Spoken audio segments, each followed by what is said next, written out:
15th of Av? Well, the 15th of Av is a very interesting holiday, and it's mysterious a little bit. It was somewhat the Jewish Sadie Hawkins Day, some people like to call it, in the olden days.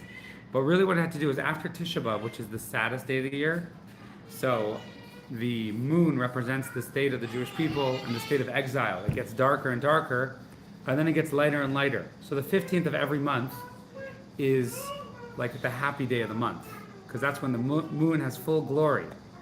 When Adam sinned and all these different things happened, the moon lost its light. So now the 15th of the month reminds us of redemption. So that is especially true on the 15th after Av, because Av, Menachem Av, is like the exile holiday, exile month, where we are exiled from both temples. And the 15th is a special day, so tomorrow is a special day, and that's true. Okay, so let's get to the Rambam. Mazel tov to Abe on your new tefillin. You should use it in good health. If anyone watching needs a pair of tefillin, I'm actually going to New York. I can bring it back without shipping. Shipping is free, but get it back faster. And you can learn how to put it on every day. It's a wonderful mitzvah to learn how to put it on every day. And for those women who are watching, the Rebbe strongly encouraged that women, not men, but women should light the Shabbat candles every Friday, and how important that is to do it at the right time. Okay, so let's get started. All the blessings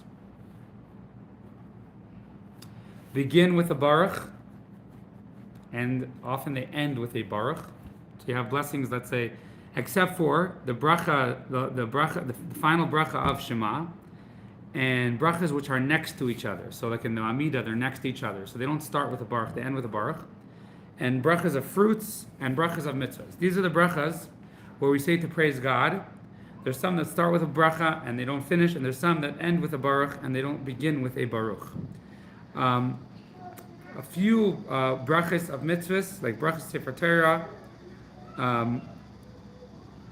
and if you go to the graves of Jewish people, these brachas are brachas of praise, but most brachas, they begin with a bracha, and those ones begin and end with a baruch.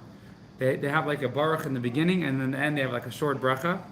But most brachas of mitzvahs, they just have a short bracha. You make a bracha, you say baruch, and you finish the bracha. So again, some brachas, they're long. They start with baruch, and it's like a long paragraph. And then at the end, it reiterates baruch atah Hashem, So most brachas which praise God, which are not, we're going to list them here. And brachas of mitzvahs. There's a positive mitzvah that a person needs to go and run after. For example, a person needs to get tefillin. You wake up in the morning, you have to find tefillin, you have to buy tefillin. You need a sukkah on Sukkot. This is what the Torah says. You need a lulav. You need a shofar. These are called obligations because you are obligated to do it. Right? These are mitzvahs which the Torah says, hey, David, you have to do this. There are mitzvahs which are not obligations. They are somewhat an optional. For example, a mezuzah. Now, is mezuzah optional? Not for me, but... It's not optional, but is having a house that needs a mezuzah optional? You don't have to have a house, right? You don't have to have doorways in your house, right? You actually make them in a way that they don't need a mezuzah. So mezuzah is an obligation. If you have a house that has doorways, you have to put a mezuzah, right? Okay. A mitzvah of maaker. Maaker means to place a fence on top of your house. If you have a flat roof, the Torah says you have to have a fence going around. Yeah. So anyways, do you have to put a fence on your house? Yes. If you have a roof, you have to put a fence. But if the fence is not accessible, please don't disturb. If the fence is not accessible, then you don't have, if the roof is not accessible, you don't need a fence, right? So let's say if you cut off the door and lock it, and not lock it, but you drill it shut, so then you don't need a fence. You only need a fence if people are going to go up. So it's optional. A person doesn't need to live in a house that needs a mezuzah. A person he can live in a boat, he can live in a tent, etc., etc. And all mitzvahs between a person and Hashem, whether they're obligation or whether they're not obligation, we make a bracha before. So a mezuzah, even though you don't have to put up a mezuzah, because you don't have to live in a house, if you live in a house and you put a mezuzah, you make a blessing. I'm not talking. It's not Hilchos Money. And similarly, all mitzvahs which are rabbinically ordained. Whether mitzvahs, which are obligation, for example, a mitzvah that the rabbis obligated is to hear the Megillah. You ever heard the Megillah? Were you here, Purim? You ever heard the Megillah, Abe? It was beautiful, by the way. You ever heard the Megillah? Yeah. In Hebrew, the whole thing? Mm, or- Yeshiva boys. Well, next time you got to come and hear the Purim, to hear the whole Megillah. It's a very special mitzvah. So you make a blessing on hearing the Megillah. You make a blessing before you light Shabbos candles. You make a blessing. Now, all these mitzvahs are, the rabbi says you have to do. You have to make a blessing before you light the menorah, whether they're obligation or not. For example, let's say when you wash your hands before you eat bread, right? Okay, those you don't have to eat, right? And you have to wash your hands, right? Okay. For example, an Eruv and Netilas Yadayim, you make it before you do it. You say, Asher Kichan Mitzvah V'Tzivanu, He commanded us to do this. So therefore you make the blessing before these mitzvahs because God commanded us to do this. And where is it commanded to do this? In the Torah. The Torah says, anything I tell you to do. Comes out, when we say a mitzvah, we're saying that God is obligating. So when we do even a rabbinical mitzvah, our blessing is saying, God obligated us to do this mitzvah, and we say it before we do the mitzvah. Why don't we wash our hands before we eat? And we're all supposed to wash our hands after. We only make a bracha on the washing hands before. Why is it not after? Because after when it's to wash our hands in the olden days, people you have like really strong salt on their fingers, and it could get in their eyes and blind them. So that one doesn't need a bracha. Things which are you do out of danger. There's a lot of Jewish laws of things which you're not allowed to do because they're dangerous. And even though it's a mitzvah to be safe, you don't make a bracha. What is it like? It's like somebody, let's say in the olden days they would drink river water, and the big danger was there might be some sort of leeches or worms inside of it. It's still danger today, right? So let's say you're doing it at night. So you put it through a filter. The Jewish law says you have to filter the water. You're not allowed to drink water from a river without looking at it. So you don't make a blessing. Blessed is God has commanded me to filter the water, right? Because the filtering the water, anything which is because of a danger, you don't make a blessing on. If you do a mitzvah and you don't make a blessing, if the mitzvah so if the mitzvah is still happening and you didn't make a blessing, you can make a blessing now. And if the mitzvah already passed, you can't make a blessing. For example, you put on your talis, your tzitzis, your tefillin, and you didn't make a blessing. You forgot to make a blessing. You were distracted. You make a blessing when you can. But let's say you already took off your tefillin. You can't make a blessing on the tefillin you already took off. Make sense? So if you're still involved in the mitzvah, you can make a blessing on the mitzvah. But if you're no longer involved, you can't make a blessing. However, let's say you slaughter. Now, interesting law about slaughtering. When you slaughter an animal properly, you make a blessing that God commanded me to do this. So that makes the meat holy. God commanded me to slaughter this animal. So if you slaughter it without a bracha, you don't make another bracha afterwards. And similarly, when you slaughter a chicken, a bird, or a wild animal, the Torah says you have to cover its blood with dirt. Why? That's what the Torah says. And similarly, and so you make a blessing. If you didn't and you already covered it, you don't make a blessing. And similarly, the Rambam brings many other examples. There's no mitzvah. What? I have to ask Mom.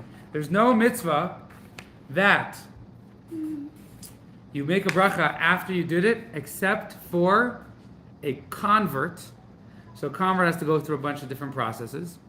The final thing is he goes into the mikvah. Now, the convert needs to make a blessing on going into the mikvah. But he cannot make a blessing. Why can't he make a blessing? Because the blessing says, God commanded me. God didn't command him, right? Only one, because he's not Jewish. Once he goes into the mikvah, now he became Jewish, now he can make the blessing. So that is the only exception. In other words, he wasn't able to make the blessing before because he wasn't Jewish yet. So he makes the blessing after he becomes Jewish. Any mitzvah which doing it is the end of the obligation, you make a bracha while you're doing it. Any mitzvah which, we're going to explain that, that has another commandment, you don't make a bracha when you do the last, you don't make a bracha when you do the last thing. For example, if you make a sukkah or a lulav or a shofar or a tzitzis or tefillin or mezuzah, you don't make a bracha that God commanded us to make a sukkah. You're making tefillin, you don't make a bracha God commanded us to make tefillin. What did God command us to do with tefillin? to wear them. But you can't wear them if you don't make them. So it's a mitzvah to make them. You don't make a bracha on that because the final part of the mitzvah is what we're going to do. For example, lulav or writing tefillin, because there's action. After making them, there's another mitzvah. When do you make a bracha? You make a bracha when you sit in the sukkah, when you shake the lulav, when you hear the shofar, when you wear tzitzis, when you put on tefillin, etc., etc. Any mitzvah, number 9, any mitzvah that comes from time to time. For example, shofar, sukkah, lulav, Megillah, Chanukah, or a mitzvah which something you own like tzitzis, tefillin, mezuzah, a fence on your roof, or any mitzvah that's not common and you don't do always. It's a mitzvah that's similar like a mitzvah to do once in a while. For example, circumcision, redeeming your firstborn. You make, when you do it, a mitzvah of shechianu.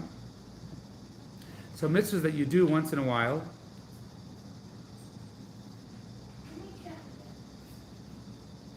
You make a shechianu, and if you don't do it, shechianu, when you do it, you can make a bracha when you're like when you enter a sukkah and you make the kiddush, you say shechianu, and if you get to say it, you can say it while you're sitting in the sukkah.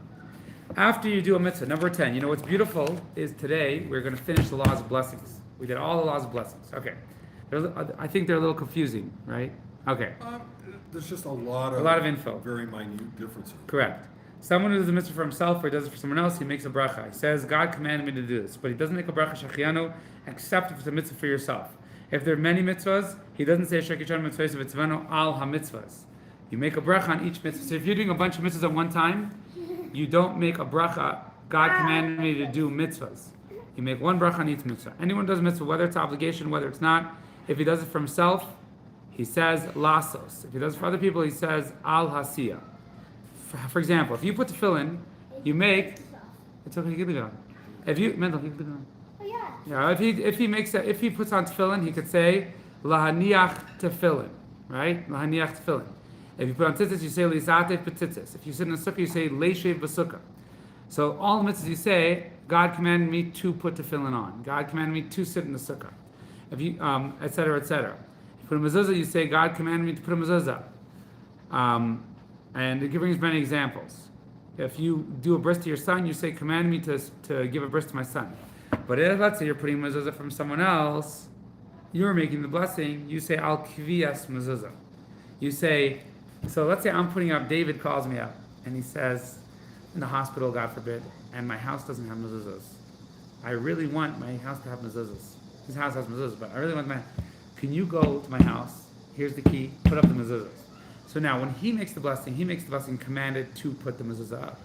I'm not commanded to put a mezuzah up on his house. So I make the blessing on the mitzvah of putting a mezuzah up, right? And so when you do a blessing for someone else, you say on the mitzvah of doing this versus. But I still made the blessing. You made the blessing. It's better to make the blessing and do it yourself. So ideally, if you're home, you do it. But if you're not home and you need to send someone else to do it for you, then they make the blessing a different conjugation, and the same thing with many, many different blessings. If you do a mitzvah for himself and for other people as once. So you make a bracha on the action. Therefore, he says, al mitzvahs eruv, okay, etc., etc., okay. Number 15. You took your lulav. You say al netilat lulav, because once you lift it, you have fulfilled the obligation. But if you make the bracha before you take it, you say lito lulav, like leishev v'sukkah. From here we learn that a bracha after you do the action, you make a bracha on the action. But netilas yadayim, when you wash your hands or when you slaughter something, since these things are, so when you slaughter an animal, do you have to slaughter animals? You could be a vegan, right? You don't have to eat animals. If you want to eat an animal, then you have to slaughter it. So you say, God commanded me when I want to eat an animal. So therefore, you don't say, God commanded me to slaughter animals. That's incorrect. You say, God commanded me with the mitzvah of slaughter. You got the difference? So, you don't say, Asher kichan mitzvah v'tzivanu, lishchot. God commanded me to slaughter. God did not tell you to slaughter. God told you if you want to eat an animal, you have to slaughter. So you say, God commanded me with the mitzvah of slaughtering. God told me if I want to eat, right? Okay.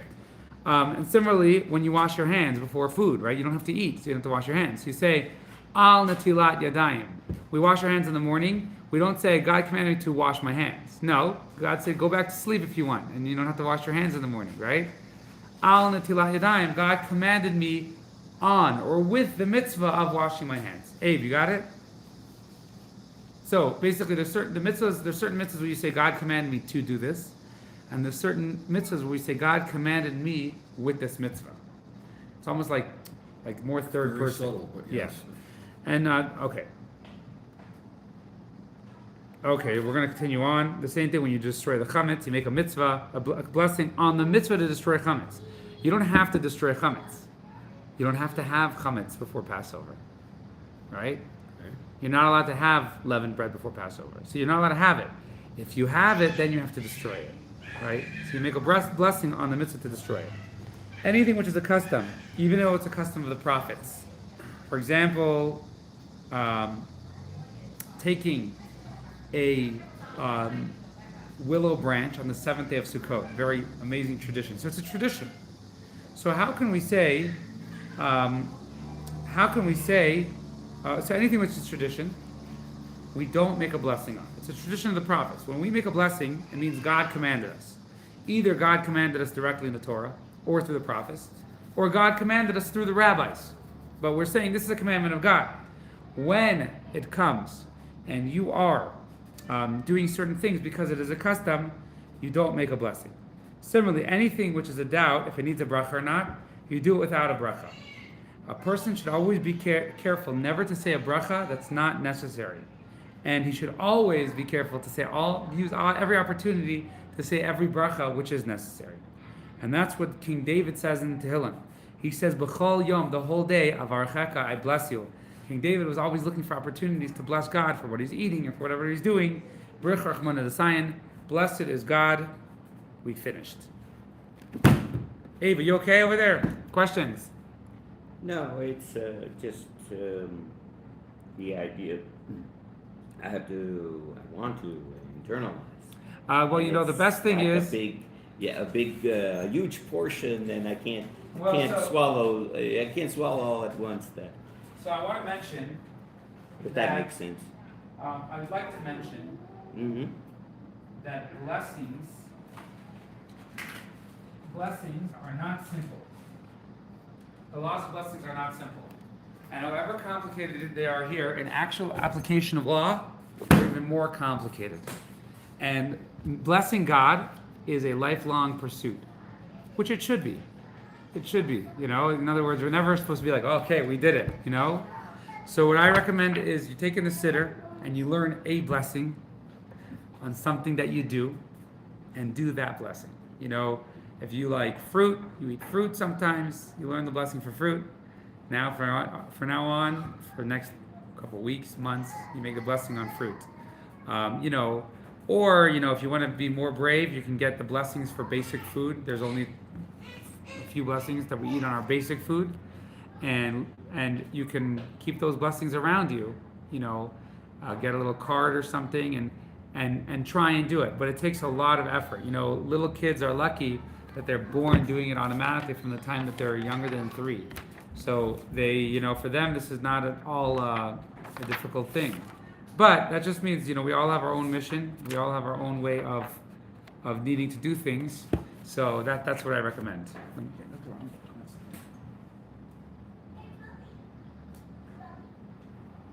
Let me get the right button and start.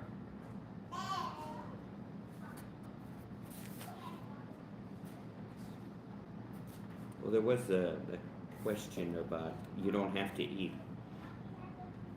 Yes. How can you, if you don't eat, you... Let me answer that question. I mean, you know what I'm going to get asked. Let me get that. I didn't think that was optional. I just think he's the cutest thing.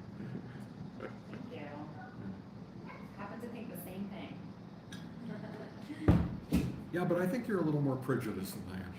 That's true. I definitely think so.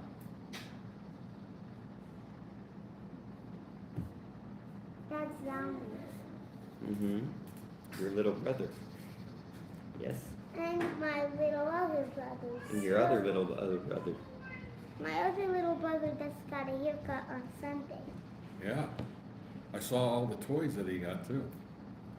It was like a mess, and then last night my mother picked them. What I saw, some of us were cleaning up, and me, I was just making puzzles, having fun like that. Me and Halo will all do puzzles. Puzzles? Yeah. Where are you doing the puzzle at? I mean, we do like puzzles, Oh. like pieces together. Gotcha. The biggest I ever had was like a few something hundred. It was 770. Wow. That's a lot. Right? Okay, sorry about that.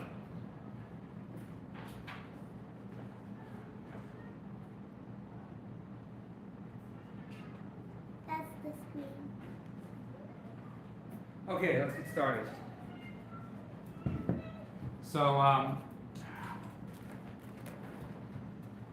So that is the key with every mitzvah and blessings. God doesn't want just your mitzvahs to become, something that you do. He wants it to become your way of life.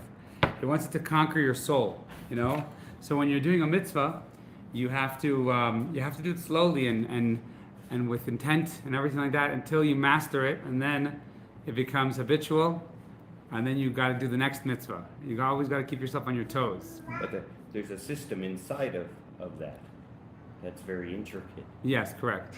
So you do one detail at a time. Now your question is, you don't have to eat. Yeah, you don't have to eat. Think about it. Well, I would think not every meal you don't have to eat, but eventually you have to eat. You don't have Well, to. but God does command you to eat. Yeah, at because certain circumstances. Doesn't he? Isn't life? It's life. God is. That's the. So if you want to live, you have to eat.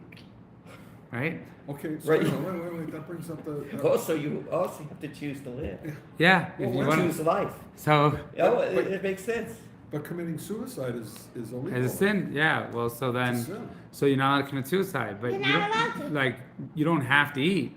You Right. choose to eat. Eat is indirect. It's indirect. In other words, there are certain times when you eat because you're starving and you're going to die, right?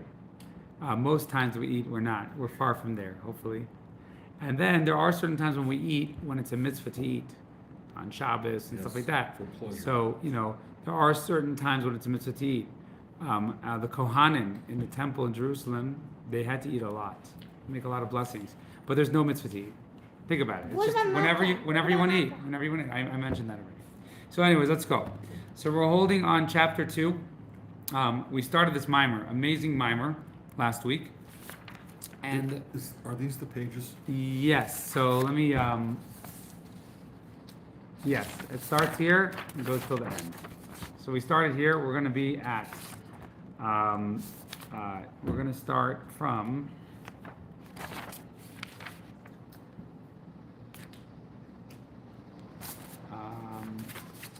2. Okay. So this is the maamer of Bila Amavis Lenetzach. It's a maamer that the Rebbe said after his mother passed away, and then he edited and gave it after his wife passed away. And I'm just going to give a summary because it was very deep stuff last week, and we're going to move on from that stuff. I don't want to get too held on to it because that is the nature of deep Torah study. Is a lot of times it's like, well, obviously you know all this stuff, and we don't necessarily, but you have to be able to move through to get to the point it's trying to say in order to understand it properly. Just 1 second. Here's how it goes. Okay, so we quoted a verse from Isaiah. Isaiah says that after an era when Mashiach comes, death will be swallowed. There'll be no more death, and there'll be no more tears. There'll be no more sadness because there will be no more death. So the fourth Lubavitcher Rebbe commented on this, and he said, what is the reason why there will be no more death? He said, the reason why be no more death is there'll be no more impurity. There'll be no more negative energy. There will only be positive energy. There will only be pure holiness. So we went further into this, and we kind of dug deep. When did death originate? So in the Bible, death originates. So this is the story that happens. Adam is in the garden, And God says, you are put in the garden, la'avda u'lashamra, to service and to protect. This is what he tells Adam. Adam's living in the Garden of Eden. It's a couple hours later, long story short, his wife comes around, the snake and everything like that. He makes the wrong choice, and he eats from the forbidden fruit. God says, don't eat from this fruit. He eats from the forbidden fruit. Then God says, now you're going to have to die, and I'm going to make sure you kick you out of here so you don't eat from the tree of life, because if you eat from the tree of life, you will live forever. So we asked a question. We said, okay, so before Adam ate from the forbidden fruit, he was supposed to live forever, right? After he ate, God said, you're going to die now, right? He only died like 930 years later, right? But God says, now you brought death into the world. You were meant to live forever. Now you're going to die. And then we added, God said, don't eat from, get him out of here so he doesn't eat from the tree of life and live forever. So we said, wait, don't we want him to eat from the tree from life?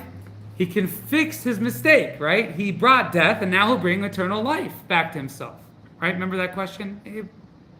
We said, he brought death, so he made a mistake. He brought death to himself. Let him now bring life to himself. So we explained that basically, before Adam sinned, there was evil and purity, but it was separate from holiness. And when Adam sinned, he digested the impurity. He digested it. And that's why he died, because God did not want the evil to live forever. God wanted the evil to die. That's why humans die. That's why almost all humans die, because God does not want the evil to live forever. And that's why God said, I don't want him to eat the tree of life, because if he takes the tree of life meds, after he takes the sin meds, right? If he takes from the tree of life, now he will perpetuate his sin. He will be giving infinite energy to his sin. And we explained last week. We explained further. We said it's not only a punishment that he should die, but actually death comes from sin. We said God is infinite energy. When we are face to face with God, we receive infinite energy. When we do mitzvahs, we receive infinite energy. What is evil in the world? What is bad in the world? It's things which are receiving energy from God's back. Receiving energies from God's back. When God gives us face to face, it's infinite energy. Because when I give a gift to you, it's not about the gift. It's about the relationship. It's about what the gift represents. When you give to someone who's ungrateful, they're like, oh, thank you, and they leave. You feel bad. No, I was giving it to strengthen our relationship. So when God is face to face with us, we're in a place of holiness, doing holy things, we receive infinite energy. Our mitzvahs last forever. However, when we are ignoring God, do we die the next day? No, he still gives us life. All life comes from God. But it's finite. It's over his shoulder. He's just giving it because he has to, because he promised he's going to in the Torah. So we said Adam was getting face to face with God. He had infinite energy. He would live forever. And when he sinned, he turned his back on God. Now the energy he receives is finite energy. It has a blockage. And therefore, Adam could no longer live forever. And God did not want to perpetuate his sin forever, the evil inside of him forever.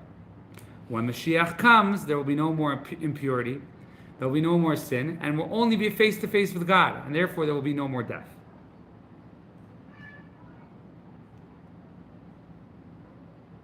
Question? Seems as though we have almost achieved that periodically, like King Solomon's rule. Was that like a preceder, something that came before to show us how it's going to be, except even more so? We're going to study about King Solomon, actually, in this maamer, somewhat direct. It's actually very interesting that you mentioned that. Yeah. We're going to study about King Solomon. In the Bible, there are different dispute how many, 8, 9, or 13 people who lived forever, who never died, because their service of God was so powerful, they vanquished the evil, and therefore they're able to go up to heaven with their body. Like Elijah the prophet. There's several people, Sarach bas Asher we find in the Torah, Achia Hashiloni, these different people that they merited such a divine service of God that they were able to never die. So, do they come back down to walk the earth? Sometimes. But- Only when they need to. Like sometimes they go to Sadiqim. Sometimes they might, like Elijah the prophet, the Talmud says he visits great rabbis. So this energy that you referred to is this turning. Was it God turned his back on us, or did we turn our back on God? So Through our choice. when you turn your back on God, he turns your back on you. That's kind of the way it is. It's like you can't. It takes Like a two. mirror or something. It takes two people to have a relationship. Yeah. So God waits for you. He's always conscious. He's always waiting for you to turn. But it takes two people to have a relationship. It's like when you're giving to somebody and they don't appreciate, or they're nasty to you, you don't want to do business with them anymore.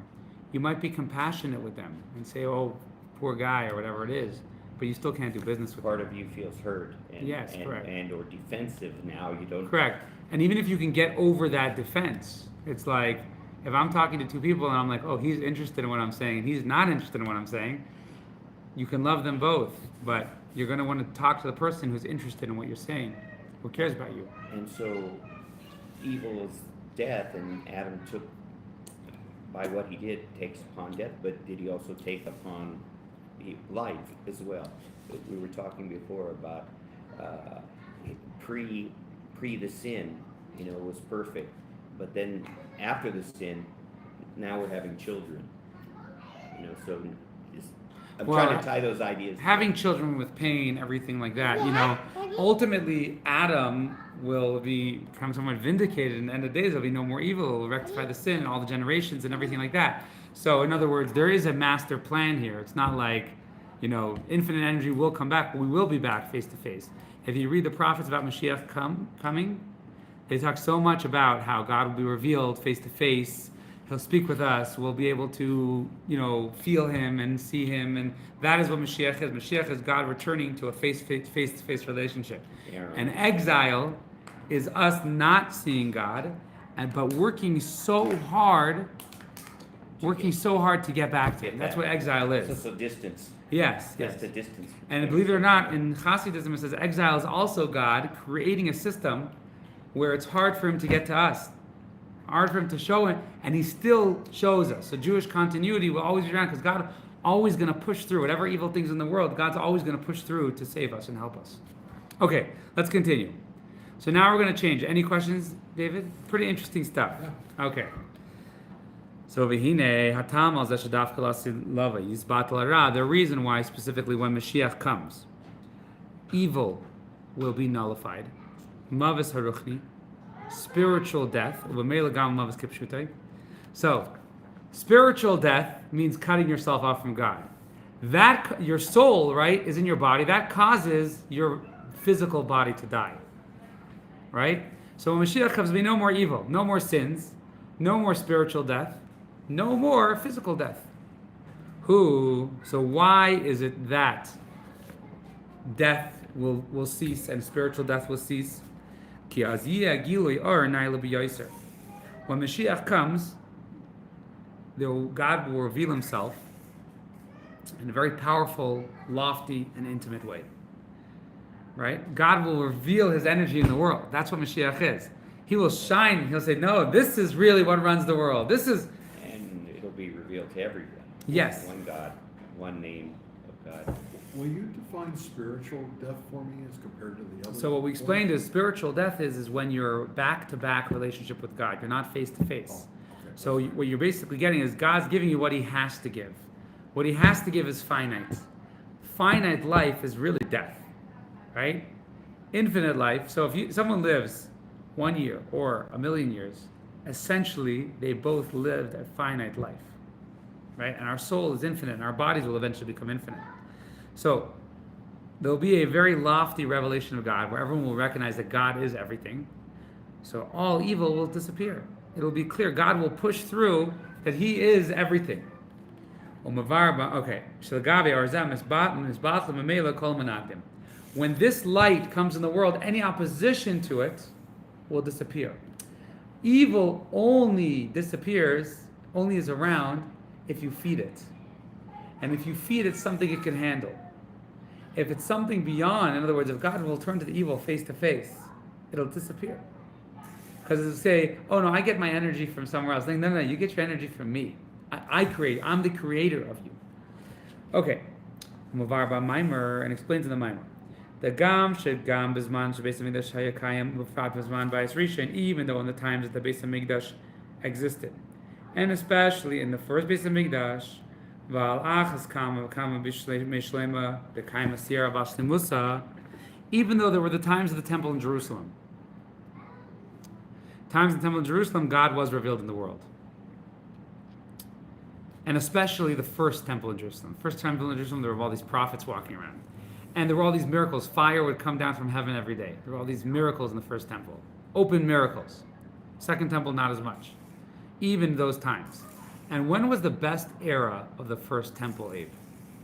Well, King Solomon. King Solomon. What does it say about King Solomon? It says, Kaima sirara bashli Musa. The moon was full in the time of King Solomon.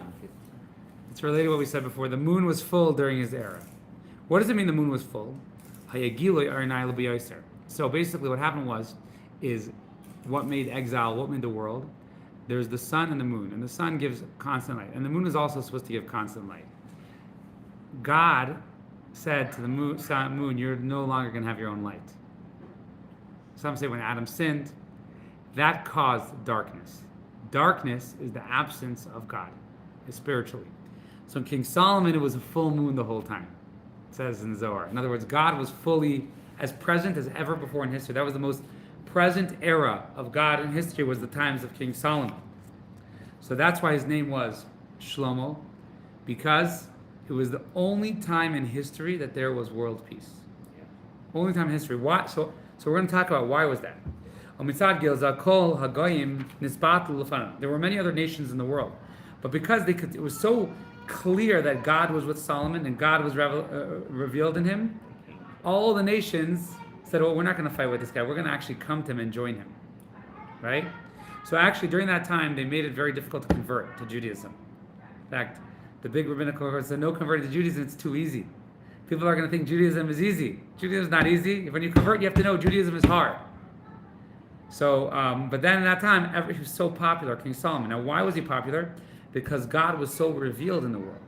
It's like if you fight a war with someone and you know God is on their side, and you believe in God, and you God is on their side, and you can see that they're doing miracles, you're not going to fight a war with them. Because, what do you mean? The Creator is on their side, right? That's how it was in times of King Solomon. There were no wars. They all came to him without any worship. There was no wars. They came because they're like, wow, this guy and his kingdom is incredible. He's the king of the world. And King Solomon was the king of the world because he was representing God as the king of the world in a revealed way. That's why he was called Solomon. Solomon in Hebrew is Shalomo. Shalomo is the same word, it comes from the word shalom. Peace. Nevertheless, even though King Solomon's world was full of peace, because it had such lofty, godly revelation, it wasn't perfect. It wasn't perfect. There was still a place for Yenikas Chitzayin. There was still a place for a little bit of evil to exist.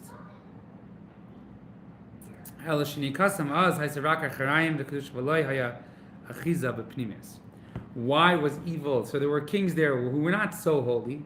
They didn't become so holy, but they were in peace with King Solomon. They didn't have full power. They had less power. So they had a little bit of power. They continued to exist. After Solomon died, they resurrected, they came back, and they became wicked again, right? So King Solomon, his revelation that he brought into the world from God wasn't full to the extent that it transformed everything. It just sedated everything. It sedated everything. It's like if you, a lot of times when you're in synagogue, you're sedated, right? You're like, oh, I'm a Jew and I'm proud, I'm holy, I only keep kosher. And then you go out and you're like, oh, it's so hard and this and that, right? So that's what happened with King Solomon. King Solomon brought such a deep consciousness of God in the world that no one wanted to do anything wrong. But they weren't fully transformed. They were in a state where they were, in Hebrew the word is batal, they were annul. They were nullified to King Solomon. But only because he was present. The moment King Solomon would leave, they would leave. The reason why Unikas Chitzonim means nurturing of outsiders. There is still a concept of being outside of holiness. The reason is, we could say, this is Nikar Gam B'Ofen HaBittul Dagam Shenis Batel Lefanav. We can actually see this amongst the Gentile nations who followed King Solomon. U'Kamei Malchus Shava. Just like Queen Sheba, right? Queen of Sheba. So she comes, she hears about Solomon, she goes to him. Even though she was far away and she heard about it, said, I have to go see him. Right? She's one of the characters there. Because she heard how great he was, which means how holy he was, that attracted her to leave her land and come to him. And after she saw his wisdom,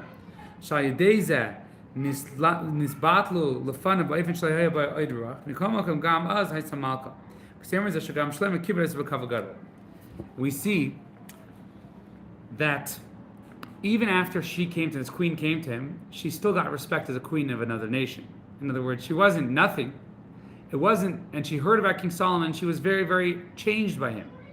But she still got honor as a queen. So we see there was still a place for something outside of King Solomon's kingdom. He didn't absorb. When Mashiach comes, how many kings will be in the world? One. King Solomon, there were other kings and queens. And he didn't totally transform the world. But when he was there, his greatness was so powerful that for the time being, at a certain level, the world was transformed more than ever. Okay, when Mashiach comes, on the other hand, when Mashiach comes, on the other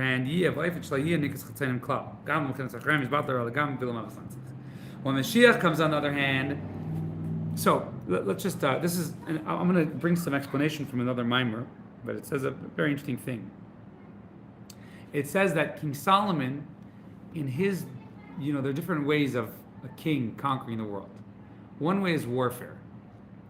The problem with warfare is when you fight with somebody, you don't actually conquer them. You weaken them. And now you contain them, you restrain them. In fact, if you would let them go, they might fight back, right? So that's different eras in Jewish history, or different eras where one king overpowers another nation, or one army overpowers another army. You didn't really change them. On the contrary, they still disagree with you, maybe even more than before you fought them, right? King Solomon did it another way. He did it in a peaceful way. He revealed in the world how great God is, how great God's wisdom is, and that made peace in the world. There were no battles to fight. That made peace in the world. People were like, you showed us, you opened our eyes. Now, there was two problems. Yeah, you got it? What are you going to say? Well, no, I'm just curious because what came before Solomon was David, and he so David seemed to fought have wars? Yeah, he seemed to clear the way. So we're not yet. Well, King David fought a lot of wars, but King Solomon, we find that there were no wars, and there were plenty of nations afterwards who he had wars with. But during this era, they saw he was such a great king. So now, in Hasidism, it says, well, there's King David, let's say, that's fighting through war. Fighting through war is sometimes the only option. But when you fight through war, you have to lower yourself to the other person's language to fight them. In other words, if I say, someone's about to shoot somebody, and I say, it's really a bad thing to do, they'll probably shoot me, right? I might have to say, pull out my gun and shoot them, right? I have to lower myself to their language. Their communication is guns. King Solomon, he lifted the world up to his way of communication. He showed the world how great God is, and everyone came to him. However, there were two problems with King Solomon. God was more revealed by King Solomon than he was in other countries. They had to come to him. So if they have to come to him, that means it's like coming to synagogue. It means that their own place was not transformed. Their personalities were transformed because Solomon, but in their own place, they were living their own life. So there was no evil in the world. It was a technicality because the people heard about Solomon and he attracted them and they came. But they didn't take the candles back with them. But it didn't transform their own place, right? Right. Mashiach comes, then the whole world would transform. And therefore, there'll be no more evil because in your place, in your situation where you are, God will be revealed. And that's what Mashiach will usher in. So that is the difference between King Solomon and Mashiach. And we're bringing this here to explain the novel idea about no more evil in the world, even in times when it looks like there's no evil. So it's like, you know, you teach a person to fish, right? You know, it's like, when is tefillin going to be really meaningful for you? Not when you put it on in synagogue. When you miss a day of synagogue and you forget to do it. And then you look, oh my God, it's almost nighttime. I forgot to put tefillin.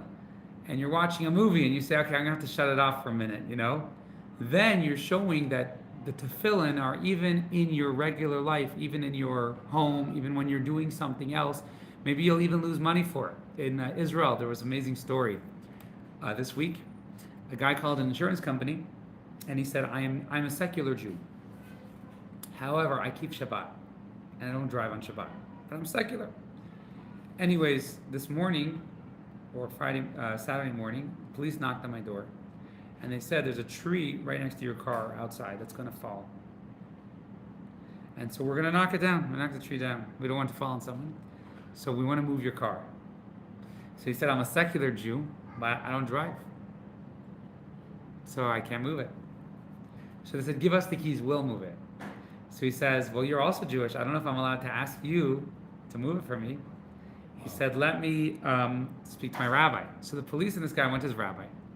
And his rabbi said, it's not a matter of danger of a life. It's a car, it's money. But money is just money. Money comes and goes. It's not life and death. So he said, told the police, I recommend you're allowed to on Shabbos take some boards and put it around the tree so the tree won't fall on Shabbos. And after Shabbos, he'll move his car. Anyways, the police didn't do it. They knocked the tree on his car in Israel and took a picture. So this guy, basically, his grandkids came to visit him that day. And he was like so happy. And they said, you're so happy. Why are you so happy? He said, because I just sacrificed 25,000 shekel for Shabbos. He's like, what a great gift to God. I just sacrificed so much money for Shabbos. He's like, I've never felt so good in my life. So he called the insurance company and said, do you guys cover such a thing? They knocked the tree. They said, no, but he said, call the municipality. You should sue the municipality and you'll probably win because, you know, obviously they should tow your car. What if he wasn't home? They should tow your car, right? It's not a knock the tree intentionally on his car. At least let it try and stand till after Shabbos. Anyways, that was the story I saw. So just reminded me. So that was what we're doing here is we're trying to explain. So King Solomon revealed a really deep level of godliness in the world. It was so deep that it attracted everyone to come to him. But did it fully transform their places? No, after King Solomon died, things went back to before. Because they weren't fully transformed. When Mashiach comes, on the other hand, then will be such a deep revelation of God that evil will cease to exist forever. And once evil ceases to exist forever, there'll be no going back. Even in the furthest places, God will be revealed. So I think we're going to stop here, and we'll continue not next Tuesday, because I'm not going to be here, but the week from Tuesday. I'm coming back Wednesday. Thursday, we're doing the class in Yavapai College. Are you coming back on Wednesday? On Wednesday. I'm not going to be here Wednesday morning. So Thursday morning. Thursday morning will be the next time we do it here. And yeah, this is a wonderful, wonderful maamer. Very, very deep. Can I ask you a question around this? So after the Messiah comes, there still will be separate nations? It says that there will be nations. Not Okay. everyone will become Jewish. Right. But everyone will come and hover to Jerusalem, and they'll all try and join us in serving God. Right. Now, Jewish people have a different type of service than non-Jewish people, but they will have their own type of service. And actually, at the end of this maamer, the Rebbe says some very novel ideas about the Gentile nations. There's a certain number of nations that were made. 70 nations. 70. So They all go back. Significance to that. All nations.